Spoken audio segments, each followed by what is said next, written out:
தமிழ்ல பாடணும்னு ரொம்ப ஆசை. விளம்பர ஆர்டிஸ்ட் பரணி குமார்னு இருந்தார். ரொம்ப ஃபேமஸ். நான் காலேஜில் படிக்கும்போது இன்டர் காலேஜியேட் காம்படிஷன்ஸ்க்காக தியாகராய கல்லூரிக்கு போய் பாடி பிரைஸ் வாங்கினேன். இவர் அங்கே இருந்தவர் கேட்கறதுக்காக வந்து இருந்துட்டு, அவரும் தெலுங்கு ஆளு தான், ஆனால் மெட்ராஸில் பிறந்து வளர்ந்தவர். தமிழில் கூட நீ பாடலாமையா, உன்னை நான் அறிமுகப்படுத்துகிறேன் ஸ்ரீதர் சாருக்கு. என்ன ஸ்ரீதர் சார் படம்லாம் அவர் தான் அப்போ டிசைன் பண்ணிட்டு இருந்தார்.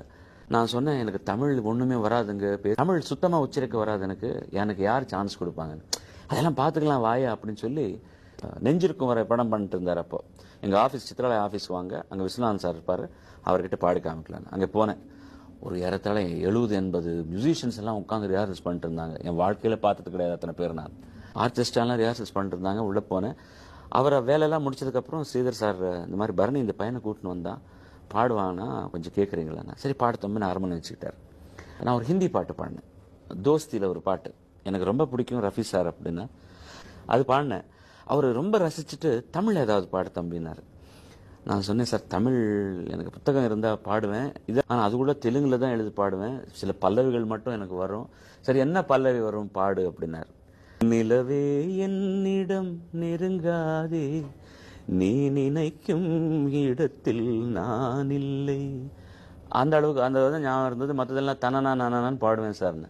இல்லை பாட்டு எழுத்து தமிழில் கொடுத்தா பார்த்துட்டு பாடுவியா அப்படின்னாரு. தமிழ் படிக்க வராது சார்னு. சரி யாராவது சொன்னால் தெலுங்கில் எழுதி பாடுவியான்னு. சரிங்கன்னு ஒரு புக்கு கொண்டு வந்து தெலுங்கில் எழுதிட்டு பாடி காமிச்சேன். உச்சரிப்பில் அந்த அளவுக்கு பிழை தெரியல எனக்கு, சிலதெல்லாம் கரெக்ஷன் பண்ணிக்கணும். நீ எப்போ தமிழ் எழுத படிக்க நல்லா கற்றுக்கிட்டு என்கிட்ட வரையோ உனக்கு நிச்சயமாக சான்ஸ் உண்டு அப்படின்னு சொன்னார். அன்னிலிருந்து எப்படி கற்றுக்கிறது, இதுக்காக ஒரு டீச்சர்கிட்ட போக முடியாது, என்ன பண்ணுறது, இந்த போஸ்டர் பார்த்தே கற்றுக்கிட்டேன் நான். இந்த நெஞ்சிருக்கும் வரைன்னா அது எப்படி எழுதுறது, சினிமா போஸ்டர் பார்த்தே நான் தமிழ் கற்றுக்கினேன். ஓரளவுக்கு எழுத படிக்க வந்தாச்சு. ஒரு நாள் நான் பரணி ஸ்டுடியோலேருந்து ஒரு தெலுங்கு பாட்டு பாடி வெளியே வந்துட்டு இருக்கிறேன். மத்தியானம் கால் ஷீட்டுக்காக விஸ்வநாத் சார் உள்ள போயிட்டு இருந்தாரு. வணக்கம் நான் வணக்கம் அப்படின்னு அவர் நேராக போயிட்டு திருப்பி நீ பாலசுப்ரமணியம் தானே, என்ன 2 வருஷமா என்ன பார்க்கவே இல்லைன்னாரு. இப்போதான் கொஞ்சம் தமிழ் பேசுகிறேங்க, அதனால தான் வந்தேன். இப்போ நாளைக்கு ஒரு ஆஃபீஸு அங்கே ரிஹர்சல்ஸ் இருக்கு, நீ அங்கே வந்துடு அப்படின்னாரு. கிடைச்சதா சான்ஸ்ன்னு அங்கே போனேன். ஒரு பாட்டு ரிஹர்சல்ஸ் பண்ணோம். அடுத்த நாள் ரெக்கார்டிங்கும் பண்ணியாச்சு. ஹோட்டல் ரம்பான்ற ஒரு படம். இந்த படத்தில் வந்து நானும் எல்லார் ஈஸ்வரமாக தான் பாடணும். அந்த பாட்டு சாரதா ஸ்டுடியோவில் ரெக்கார்ட் பண்ணோம். Rangasamy sir recordist. முதல் நான் தமிழில் பாடின பாட்டு அதுதான். ரெக்கார்ட் பண்ணியாச்சு. ஆனால் அந்த படமே வெளியே வரல. என்னடா நமக்கு தமிழில் இப்படி ஒரு சான்ஸ் கிடைச்சது, வெளியே வரல, சகுனமே நல்லா இல்லைன்னு நினச்சேன்.